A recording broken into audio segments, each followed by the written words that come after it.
তো গাইস, প্রথমে ভিডিওটি দেখি, তারপর পাবলিকের করা ফানি কমেন্ট গুলো পড়ি।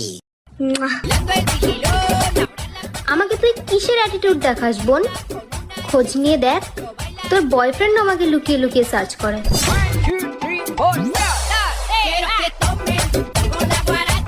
আজ একটা বিরাট ফাটাফাটি হইব। तो चलिए शुरू करते हैं। এই কে বলি রে, সামনে আয়। সামনে আয় বলছি, নাকি লাইট আনবো? লুকিয়ে লুকিয়ে টর্চ লাইট দিয়ে সার্চ করে, না হলে খুঁজে পাবে না। মামুনি, যতটা ভাবনা ততটাও সুন্দরী তুমি না। তোর রেট 5 টাকা আর ভাব নিচ্ছে দেখো 500 টাকা। নর্মাল নাচ, পেট নাচ, ভূমিকম্প। বলছি মামুনি, তুমি যদি ঢাপগুলো বের করে বসে থাকো তাও কেউ সার্চ করবে না। ছাগলের ফার্মে গেলে দেখা যাবে তোকে। কত বড় বড় মন, কিন্তু মনে কালা কালা ময়লা পড়ে গেছে।